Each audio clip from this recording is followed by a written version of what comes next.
Hey guys, what is up? It is Bibzuda7 here again, and welcome to another Hardcore Iron Man progress video here today. In this video, we are actually going to be getting our max cape, as I'm sure you can tell by the title. I finally managed to finish off the last two 99s we had, which were rune crafting and fletching. Really happy to get this out of the way. Of course, it's extremely useful for the 3 skill cape perks you can store in it. And yeah, you guys will obviously see more about that in the clip itself. But before we jump into the clips here, just want to give a quick shout out to my Discord server. If you're interested in joining and discussing various RuneScape related things with me and others, there's a link in the description for that. And if you'd like to support the channel, go ahead and check out our membership program below the video by using the join button. Anyways, let's go ahead and get into the clips here with this first one, as you can see, being at Beastmaster. And as far as raids go, I think I definitely want to show all the kills and all the loots, just because it's kind of a big thing. You know, you only get to do it once every 2 days, and showing every single one of them also kind of gives a little bit of suspense, like will I actually get something or not? And it's just a little clip to throw in there just to show I'm continually getting progress towards these collections as the days go by. There, unfortunately, we did not manage to pick up anything, as you saw with the reroll. No good loot coming in there, but that did give me enough techie to buy our first piece of Raid's armor here, which is going to be the Primeval Boots, and buying that will give us double the drop chance for those actual boots during the raids themselves. And yeah, that's nice to have. You want to buy all the boots first if you are doing Beastmaster only. So hopefully we can get a pair of those before too long. I'm not too worried about them at the moment, of course, looking for the codex, but still, it'd be cool to get started on the Acto. This next clip that's been playing, I'm sure as you've noticed, is going to be 99 rune crafting. We are going to be claiming this daily challenge for the 99. Finally got this after quite a long time of grinding RuneSpan, as the 99 comes in there. Yeah, RuneSpan really boring, pretty slow, and just not my favorite thing to do, but it was pretty much my only option because I didn't have a great way of getting pure essence since I don't have aggro pots for abyssal demons. But this skill cape is actually quite useful, as it gives you your 3rd rune for Viswax every day, which will definitely be something I'll take advantage of on the daily. I'm looking forward to having that available. And also, I did manage to get the pet before 99, but it was quite a long time ago. I don't remember the level exactly. As you can see in the background, we were doing yet another Beastmaster kill. I actually got a personal record for that one, as we are claiming the loot here. Nothing great from the first one, so we're going to reroll and still don't manage to pick up anything interesting, so still no codex there. Next up, though, as you can probably tell, we're heading towards the Varrock East Bank, where Max is located, and we're going to be maxing out here with fletching as the last 99 as I fletch this U shield bow. Unfortunately, I actually had my private chat off, so I missed my broadcast, which kind of sucks. I'm not too worried about it, but yeah, it was a little bit lame. I don't know why I had it off, but we get the Friends with Max achievement, which is for getting 99 in all skills. And I did not get the fletching pet on the way to 99, so we do not have that one, as I say oops for leaving my private off there. Definitely a little mistake on my part. But yeah, I'm going to talk to him here and get myself my own max cape. Again, very useful to have for the 3 skill cape perks you can store within it. And yeah, going to have access to the max guild now. All right, you guys, I wanted to do a bit of a touch base clip here, midweek live commentary, to talk about some stuff. And there's a point to this clip, something I actually did get. And of course, we're here in the Max Guild. I have finally made it here. It feels a little bit surreal to be here, to be honest, on this account. I never really thought I'd make it here while I was, back when I was doing Chaos Elemental at 60 combat. I didn't really ever envision it, but I actually managed to make it to the Max Guild, and hopefully we can continue up and onwards from here into the higher levels of PVM. But the reason I'm recording this clip, or the main reason, is I actually managed to pick up another Inquisitor staff piece. Obviously, it is a duplicate here, unfortunately, the rod, so that kind of sucks. But I think I'm going to stop doing archaeology at this point, because I have this extra piece, and they have said on Reddit that they are going to make it so you can swap pieces at some point. So who knows how long that'll be. I mean, I hope it's sooner rather than later, of course, so then I can make my Inquisitor's staff. But yeah, again, who really knows how long it'll be until then. I just don't think it's worth it anymore. Maybe I'll stop by for Pylon every now and then just to get some components and some invention XP, because you really do get a lot of good invention XP, honestly, from doing archaeology. Currently got 110 invention today, which was pretty nice. I also had stopped using my auto screener and begun using the soil box, partially because I didn't want to waste divine charges, but also the maximum upgraded soil box can hold 500 soil, so it would last me quite a long time before having to even go bank to soil or anything like that. But yeah, I'm pretty much calling it there with archaeology in terms of oh, that landed on 700. That's nice.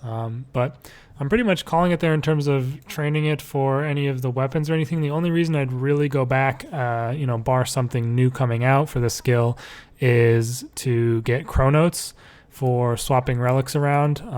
I currently have 77,000 chronotes, which kind of is a lot, but is also not really. I mean, the relic swaps are pretty expensive, and I'm probably going to try and avoid swapping them around as much as I can. But at the moment, I am using Inspired Genius. That was for my max grind, as it did pretty much all my remaining skills were Artisan. And then I have Fury of the Small, which is actually one that I want to keep there for PVM, and then Divine Conversion. So I'm probably going to go ahead and make quite a few Divine Charges here in the next couple of days as well, to stock some up before I swap out Divine Conversion, because I don't think you can have Berserker's Fury. Oh, you could. I could have Divine Conversion on, as well as Berserker's Fury and Fury of the Small, right? My math's right on that. 400, yeah, 500. So I might actually do that. I don't know, because the Font of Life is the thing that you would have on otherwise, and 500 life points, I mean, it's nice to have, but if I can avoid having to swap out as much as possible, I think I might just keep Divine Conversion, although it's cheap, only 2k for that and 1k for this. But yeah, we'll see. It depends how many charges I end up stocking up. But of course, I do have to do Barrows anyways to get that Amulet of the Forsaken. But Inspired Genius is, I'm going to leave it on there for now because it does give me Herblore if I ever train that. And obviously that's a big skill for me that I want to get up. But yeah, again, pretty crazy to be here in the Max Guild. I guess I'll talk a little bit about my plans for the near future here as well. Let me just pull up. Sorry about this. I have a spreadsheet that I made for my perks, and I've pretty much decided at this point I am going to go for 120 Invention next, and I was going to get a decent amount of that from Archaeology, but obviously I finished my staff technically, so I am going to be doing Slayer a lot instead, and going for 120 Invention, because the difference in percentages on perks that I want from the level I'm at now to 120 is quite large for the majority of the perks, so I am going to be going for that. Now, I have written down the percentages for the very best perks that you can get, and I think those are probably the ones I'm going to want to go for. I don't know. The amount of Armadillo I'm going to have to do to get some of these perks is unreal.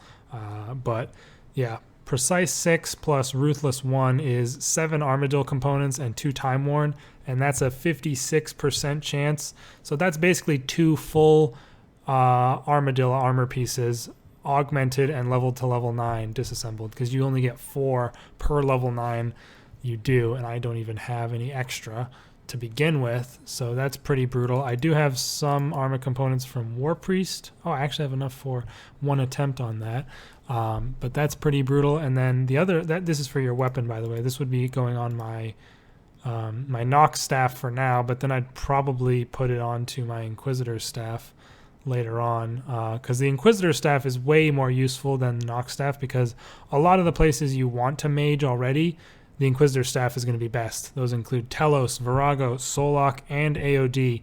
All have best in slot as the Inquisitor's staff. So that is why I probably would want the best perks on there. But for now, I'll probably be putting them on my Nox staff. One thing I could probably make, right now is Precise 6 on its own. That is just historic components, so that's pretty easy to get. I might do that prior to just for my Slayer training. Even I could get 3 of them, honestly, no problem. I have tons of historic components, but that's for the Nox staff. Obviously, I want to get Planted Feet and Aftershock 1 on my Kaiwir wand here.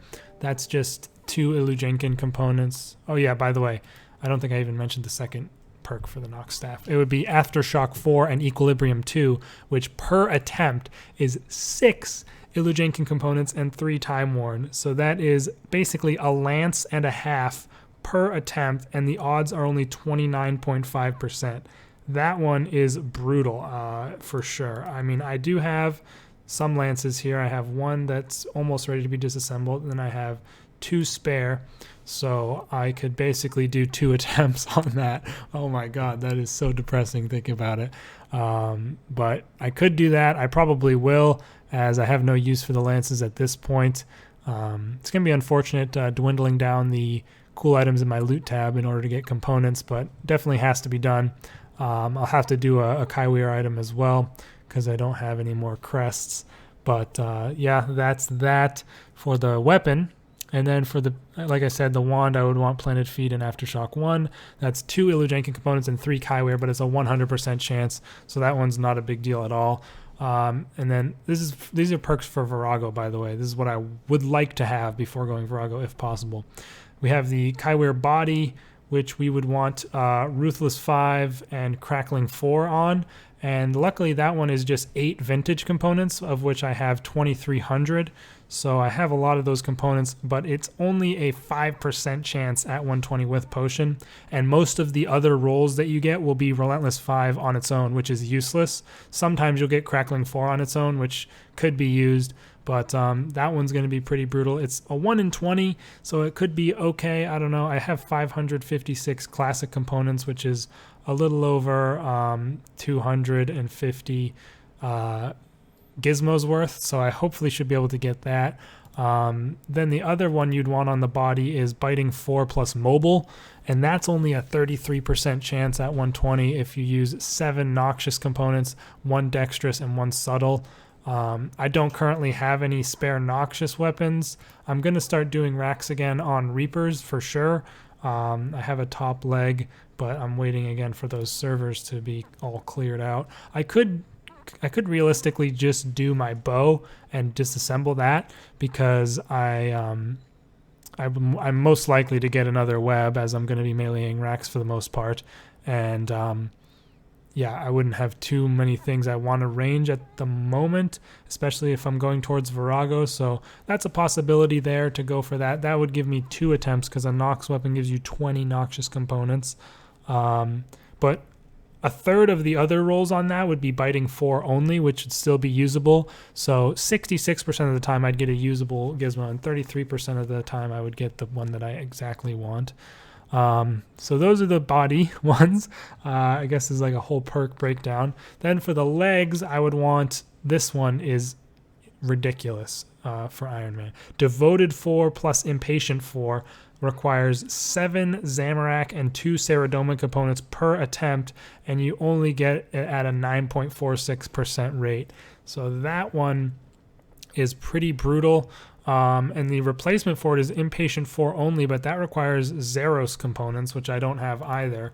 But yeah, 7 Zamorak and 2 Ceridoman per attempt. I know some people farm Zamorak Mjolnirs for that. I don't know if I want to do that or not. I have some subjugation that I could level up and disassemble for those attempts. I don't even know where you would get Sarah components, to be honest. I'll have to look that up. But yeah, that one's going to be brutal for sure. And then the other thing I think I would want is Invigorating 4 and Crystal Shield 1, which is 7 Oceanic components and 2 Faceted components. I don't have Oceanic components. You get those from Sea Singers at your port, which is a problem because I don't have the scrolls for Sea Singers, except for, like, I have 48 Chi, which I think you can make a helm with at least, but I only have the Wand and Orb unlocked, and I think you need like 100 Chi for that. So maybe I'll actually put my focus on the hood and try and get that. Although I don't even know how many components you get. I'll have to look all that up, but Invigorating 4 plus CS1 is ideal for me, because unless I get Impatient 4 only, I'm going to want something other than Enhanced Devoted, which was what normally went there. And then if I want to put a perk on a shield that I have, it'll be Turtling 4, which is not bad at all. It's 6 Historic and 3 Evasive components per attempt, and it's 42%. So that's not too bad. Or I could go for Turtling 4 plus Ultimatums 4, which is only 9 historic, but that's only a 5% chance. So yeah, those are all of the perks that I'm wanting to get for Virago. We'll see if I manage to get any of them. Obviously, first step, get 120 Invention. I'll be working on Slayer. I'll try to level up my Lances while I'm doing Slayer, disassemble those for some components. I'm going to have to do some Armadillo, it seems like, so I'll be going there as well. But yeah, we definitely got a lot of stuff to work on here in the post-Max Cape world of the account. Glad to have gotten another Inquisitor staff piece. Just wish it could have been that piece I needed so I wouldn't even have to wait for that freaking update. But at least they have confirmed it is coming, so I don't have to worry about wasting my time getting another piece that could also be a duplicate just to have them do that update without telling us in the advance. But anyways, yeah, I don't think I have anything much else that I wanted to mention. I'm probably going to be doing some like Dominion Tower maybe to work on the desert achievements and get my Dread Nips.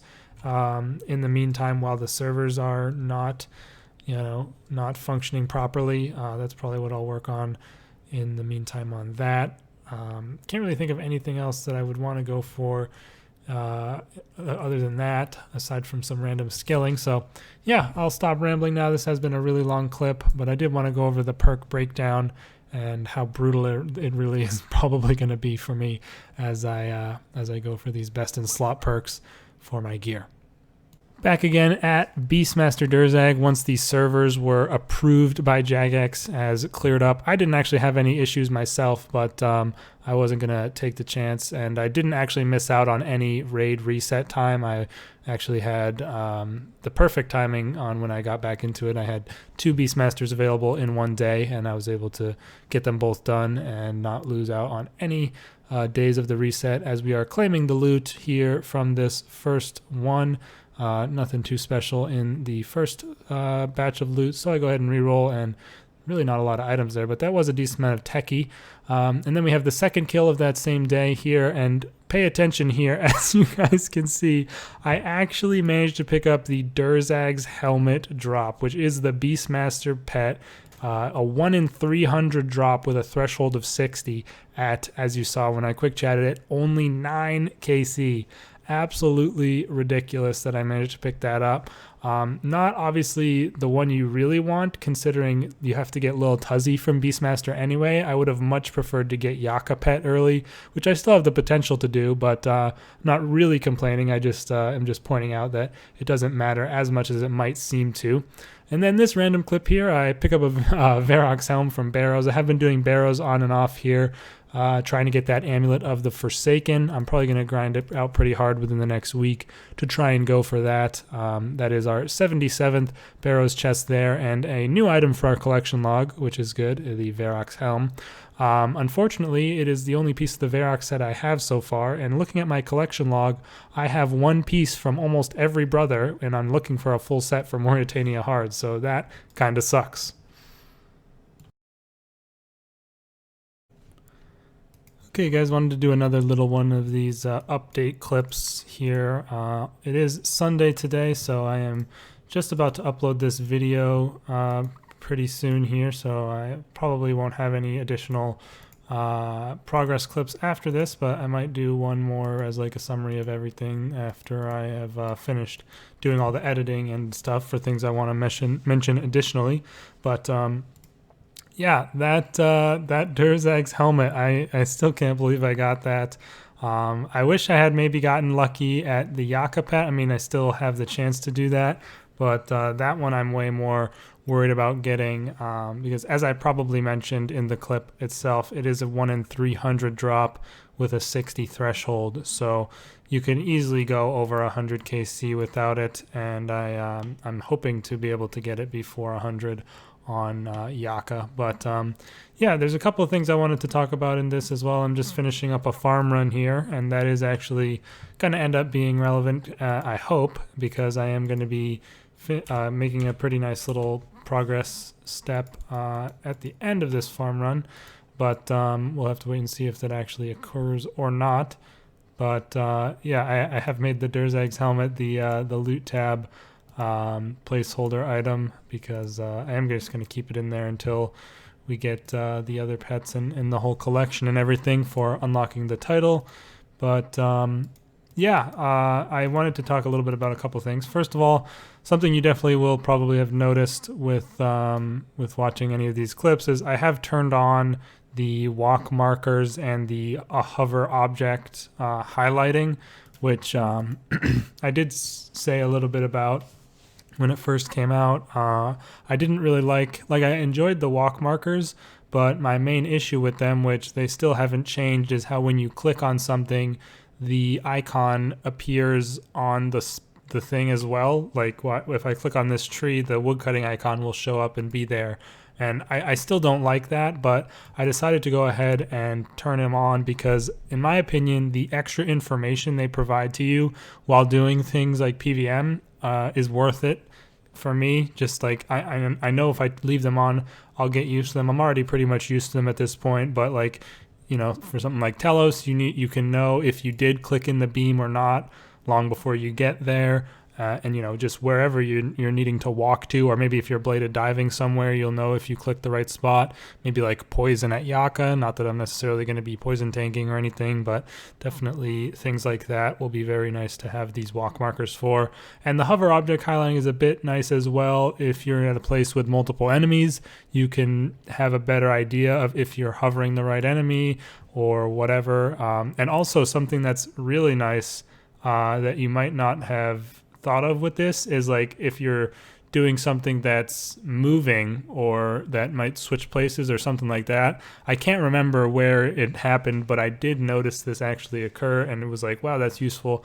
Like if I right click this U tree and then say, I don't know, like it swapped places with a different tree, I still have the highlight on this one. So like even if you right click something and then it moves away, the highlight will stay on it, which can be nice as well. So I've turned them on for informational purposes, and I think it's definitely a good idea. If you don't have them on, I would recommend it. But some other things that I've been working on as well, I did do a couple of Nex kills. So I have 3 KC at Nex now, and that is killing 40 ancient mages every time and then killing Nex once. So I killed 120 ancient mages and got 3 Nex kills, and I didn't get any ancient ceremonial pieces. So it's about to be a pretty brutal grind to get the full ancient ceremonial set before I can really start doing Nex. So that's gonna suck kind of, but have started on that a little bit. Then for Dominion Tower, I've also been doing that a little bit here. I am currently at 157 boss kills. Not that many, to be honest, but it is not too bad. I will probably continue doing that. And I have gotten back into Reaper tasks now that the servers are, signed off on by Jagex. I never had any issues, but they said to be careful until they said it's okay, but they have done so now. And I've gone back to doing Reaper tasks and stuff. I currently have Hellweir, so I'll probably go do that. I did a Rax Reaper, didn't get anything, and then Twin Furies I think as well. Still don't have Beastmaster until reset tonight, so we won't have any more kills of him in the video. Hopefully we can get the next codex next week at some point. But what I've also been doing quite a lot is actually PVMing on my main account, kind of to get myself back into PVMing and warm up a little bit for going to places on this account. I've been doing all kinds of things, from a lot of Telos, did some Solok, some ED3 runs. I went AOD with my clan the other day. And it's been good to get back into some of the group PVM. I'm probably going to try and do some duo Viragos on Team Split Week, which is next week, to get myself back familiar with Virago before going on this account on Scop Week.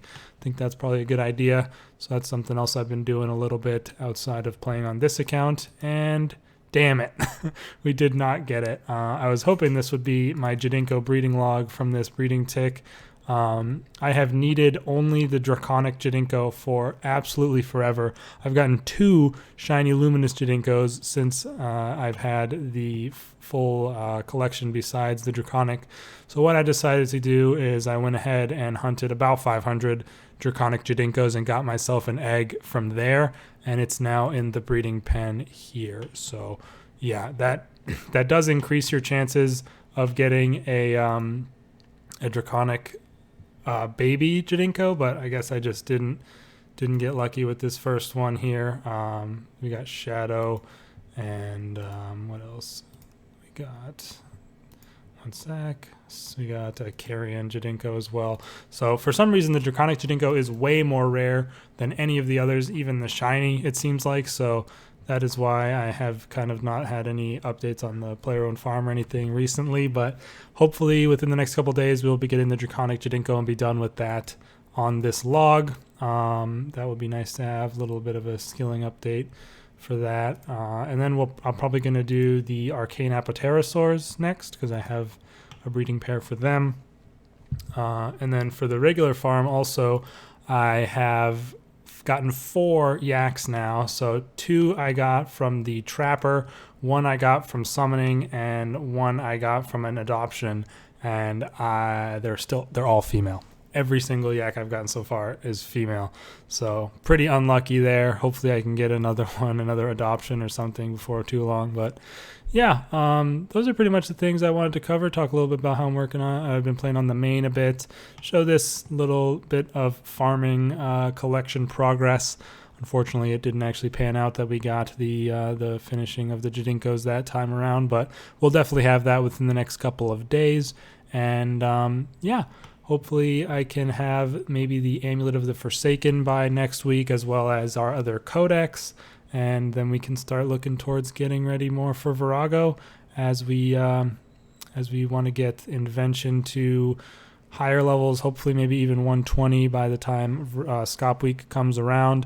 Going to be getting back into Slayer as well once I'm done getting some of the things that I want from like Dominion Tower and all that.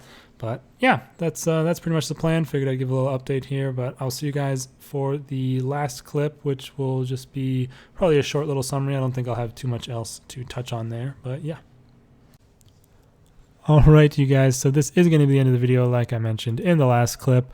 I went ahead and finished up the editing and rewatched all the clips to kind of get a refresher on everything we completed. Quite an action-packed video, 2 99s, including the max cape, quite a few Beastmaster kills, as well as the pet, an Inquisitor staff piece. We really had quite a decent amount of stuff in here. Too bad we couldn't have gotten that Jadinko collection log to cap it all off at the end, but yeah, that's pretty much it, you guys. I hope you all did enjoy this video. Like I mentioned in the last clip, hopefully next week we're going to be doing quite a bit more PVM, doing daily Reaper tasks, Beastmaster, hoping to get ourselves the second codex, and preparing for Virago from there. So yeah, that's going to be the end of this video. I will, of course, have the weekly vlog out tomorrow. We're supposedly getting a ninja strike, so I'll cover whatever they have in there. I think it's a lot of stuff to do with the Grand Exchange, so not the most significant of updates in my perspective, but still, we'll see what they have in store for us, and it should be interesting. Hopefully it's a little bit more than the last one. I think the last one was a little bit underwhelming, at least for me, but yeah.